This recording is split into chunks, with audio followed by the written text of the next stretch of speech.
you are not crazy for considering a home birth. In fact, you are extremely wise for looking into all the options when it comes to your birth. Here are 10 reasons why I think you would be a good candidate for a home birth, and 3 reasons why I just wouldn't think you would have a home birth. I actually had a home birth and a hospital birth, so I feel like I have a pretty good grasp on both sides of the story, and I definitely had to talk my husband into a home birth. So I really had to do my research before we had our second birth at home. And here are some of the things that I found when it comes to home birth. Home birth is a great option for you if you are not comfortable in hospitals. So when you think about having your baby, your body can get into a fight or flight mode, and you don't want your body to be in a flight mode because you're really nervous, anxious, uncomfortable in hospitals. And if that's you, whether you've had a family member have a really traumatic experience there or you've had a traumatic experience there, either way, you don't probably maybe want to be in a hospital for your birth. And if that's the case, then a home birth is an excellent option for you. Number 2, if you have a home birth, you have so many more options when it comes to mobility. And the reason that this is true, and when I say mobility, I mean like moving around your house. So some people are like, yeah, when I think about having my baby, I want to lay in a hospital bed and just let my baby come out.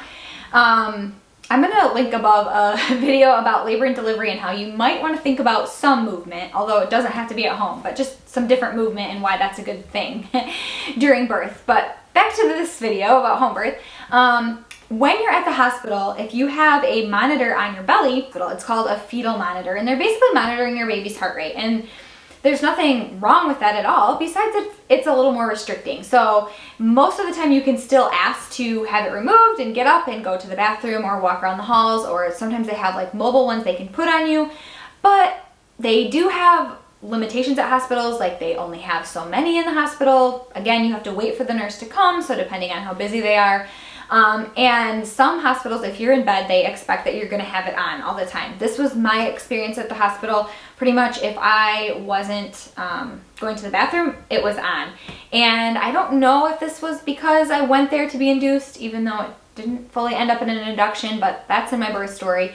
Either way, at home birth, they do still monitor baby's heart rate, but they have a little Doppler that they just look at what it says, they put it on your belly wherever they can find the heart rate, they listen to it, and in my experience, they listened to it for 30 seconds, and then once everything looked okay, they removed it, and then I could move around or push or whatever stage of labor you're in as needed. So definitely a little bit different at a home birth. They don't usually, well, they don't have the technology really to hook you up to it continuously. They kind of intermittently check it. So that's a big difference. Whatever your birth plan includes, if your hope is to have a low intervention birth, meaning you really don't want to use things like a C-section, you don't want epidurals, you don't want forceps, episiotomy, things like that. Those would be considered interventions. If you're hoping to keep that as low as possible, then a home birth definitely is the lowest risk of interventions. Now, you can absolutely go to a hospital and have a birth without any interventions. I didn't have forceps used, I didn't have a C-section, I didn't have an epidural. I did have an episiotomy, which was not necessarily, definitely wasn't on my preferred list, but I feel like I had a pretty low intervention birth. However, we do know that in the United States, the rate for C-section is 33%. So 1 in 3 women that go to the hospital to give birth has a 1 in 3 chance of ending in a C-section. And there's a lot of reasons for this. Some of them have to do with the fact that once you get one intervention, it can lead to another intervention. And sometimes they call this like a cascade of interventions. So for example, let's say you decide that it's painful, so you get an epidural. And you might move around less. Sometimes when you move around less, it actually can slow down labor.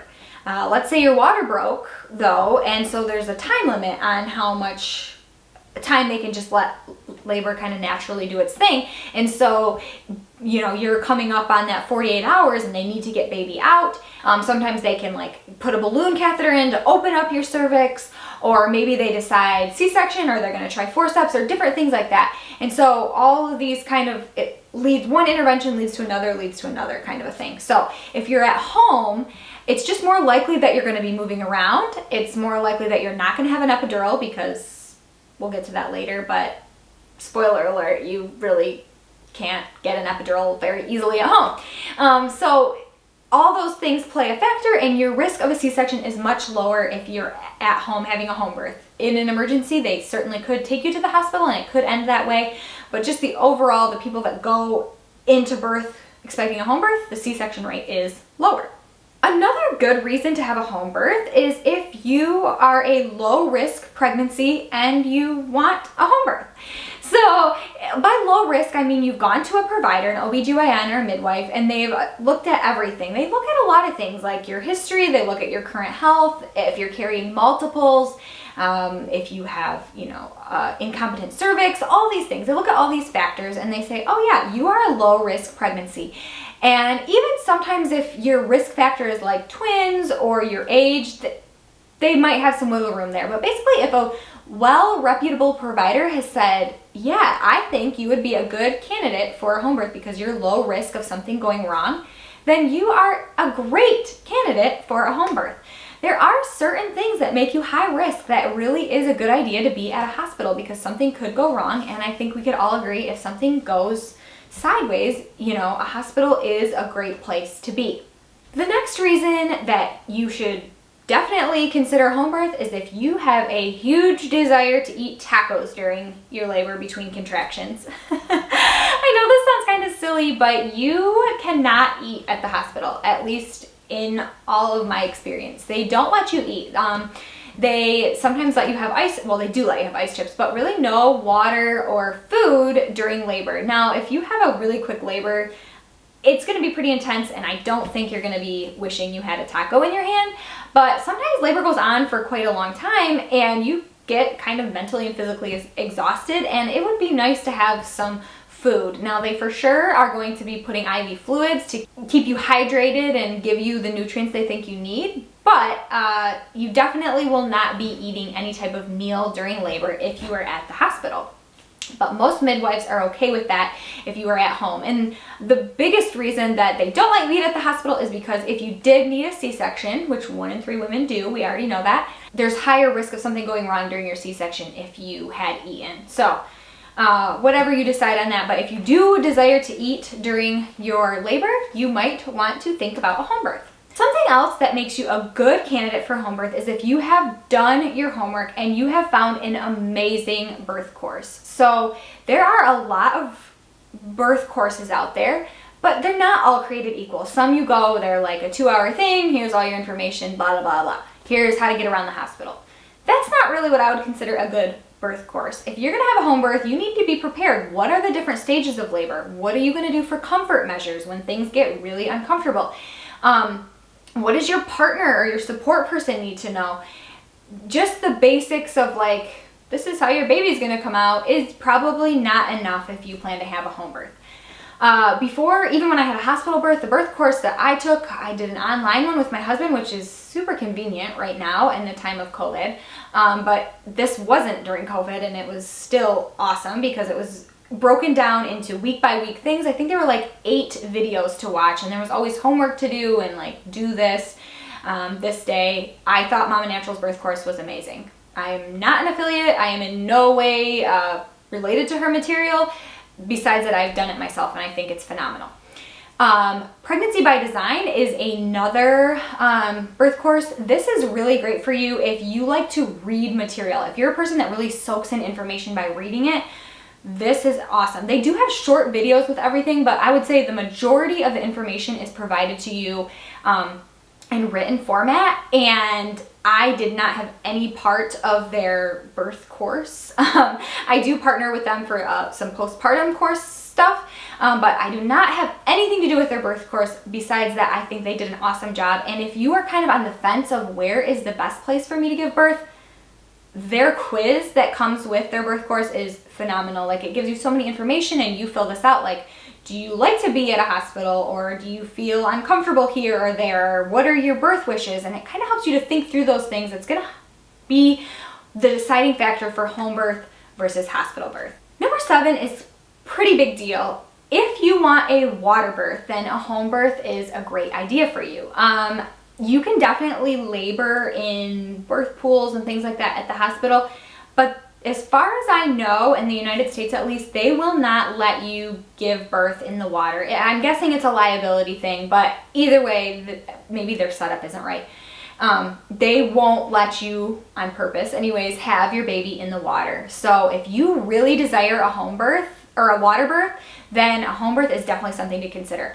I didn't personally go with the water birth. I just used my bed here, and I still had an amazing experience. They offered a water birth. It just wasn't something I was interested in at that point. Maybe if we have a third, I would think about having a water birth, because I really have heard a lot of great things about them. But just know, if you're at a hospital, do not be expecting a water birth, because it's probably not going to happen.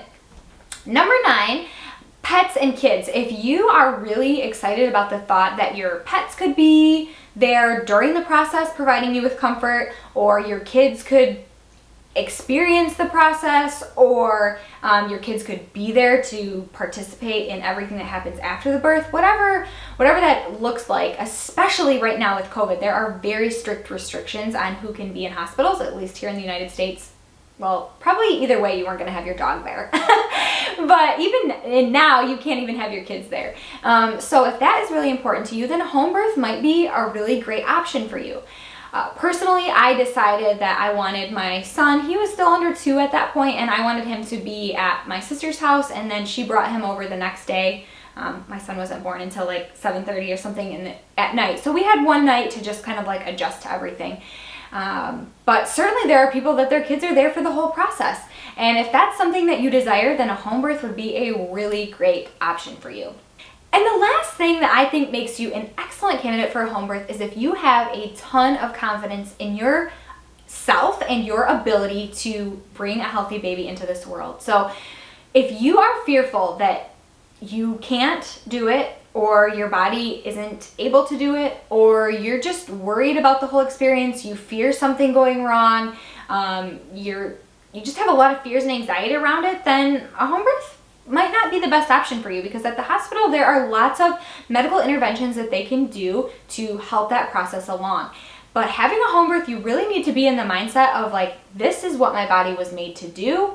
I can do this. I'm confident. I just believe that I can do it, and I can do this whether I'm at a hospital or a home birth. Because if you have any fear about having a home birth and you can't solve that fear with all the research that you do, then it probably isn't a good idea for you to have a home birth, because your mental state, mind over matter, is super important when it comes to childbirth, and especially a home birth. And finally, as promised, here are my 3 reasons why I don't think you should have a home birth. Number 1, if you live more than 20 minutes away from a hospital that could do some type of a blood transfusion for you, you might want to reconsider having a home birth. And this has to do with your health as mom. There is always a risk of hemorrhage during childbirth, and there are lots of things that they do to lower your risk, and I don't want you to be like, oh my gosh, like I could bleed out. Well, you could bleed out at the hospital or at home. And if anything goes south, hopefully you trust your midwife that is going to be with you, and they would call for help and get you to a hospital. But the rule of thumb there is you need to be within 20 minutes of a hospital that could provide a blood transfusion in the rare case that that does happen to you. So that was definitely something my husband looked up and wanted to make sure we were close enough to a hospital if something did go south. The second reason you should not have a home birth is if you're planning on an epidural, or you're like, I'm pretty sure I'm gonna want one. If you're at home, my midwives could not give me an epidural. They could certainly help me get into a car or an ambulance, take me to the hospital where I could get an epidural.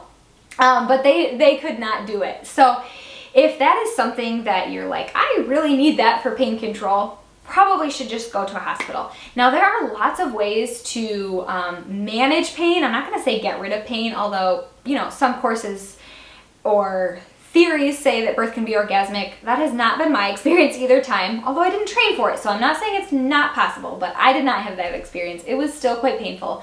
But I had a lot of different tools that I used to manage pain, even without the epidural. I'm gonna link a video above that I did about that because I think that can be helpful even if you're planning on an epidural, because sometimes it doesn't work as good as you hope. So either way, if you think you want an epidural, a hospital is definitely the place to be. But if you're like, I think I can manage pain with other things, then a home birth is a great option for you. And the third reason I don't think you should have a home birth is if your support person, significant other, the person that's going to be there with you is terrified, like pooping their pants about the thought of you having a home birth, then you probably shouldn't have a home birth, because your support person is going to help you get through things. They are going to be putting an energy in the room with you. I don't mean to get too woo here, but they are going to be like creating the environment with you. And if you plan on them being there and they're like nervous and scared and anxious about you having a home birth, then you really need to get on the same page about that. You probably should either reconsider the hospital, help them get more education to feel more comfortable with the home birth. But I know for my husband, he was like, I just don't want to do a home birth. And I was like, I really do want to do a home birth. And so we talked to a midwife on the phone, and he asked all his questions. He did his own research and got a lot of answers to his questions that made him feel like, you know what?